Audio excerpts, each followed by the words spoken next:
Un peu partout en France, on trouve des lieux qui s'appellent cyberbases. Alors avant tout, une cyberbase, c'est un label national, c'est-à-dire que plusieurs collectivités peuvent, si elles le souhaitent, monter une cyberbase sur leur territoire. On en trouve qui sont dans des écoles, on en trouve dans des prisons, et puis on trouve des cyberbases qui sont plus généralistes, ce qui est le cas de celle dans laquelle je me trouve à Pau.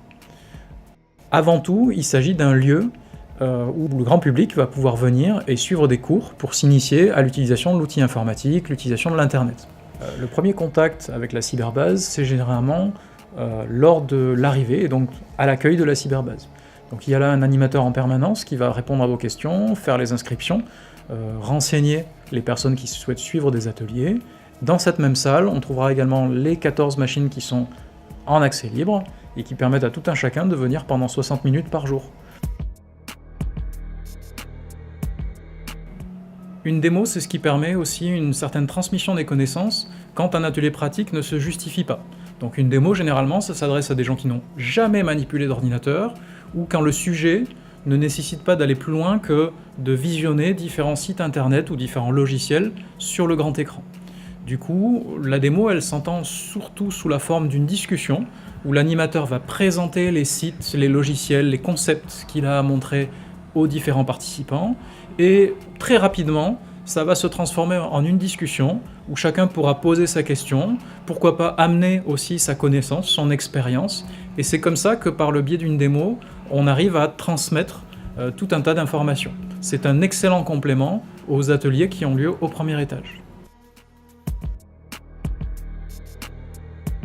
L'atelier, c'est le moment où l'animateur transfère son savoir aux élèves.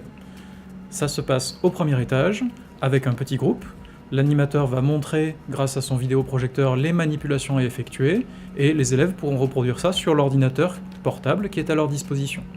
À la fin de l'atelier, qui dure en moyenne entre 1 heure, 1 heure et demie, 2 heures pour les ateliers les plus exigeants, l'animateur va distribuer un petit exercice qui permettra aux élèves de s'entraîner chez eux, ou directement à la cyberbase s'ils n'ont pas d'ordinateur à domicile. La cyberbase intervient pour proposer aux jeunes des ateliers de création multimédia.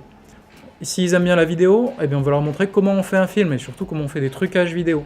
S'ils aiment bien les jeux vidéo, on va leur apprendre à fabriquer un jeu vidéo.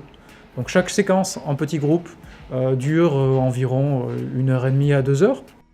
Une fois qu'on a passé 1 heure 3/4 à faire de la création, on termine la séance avec des petits jeux et ils n'ont qu'une hâte, c'est revenir chez nous à la cyberbase.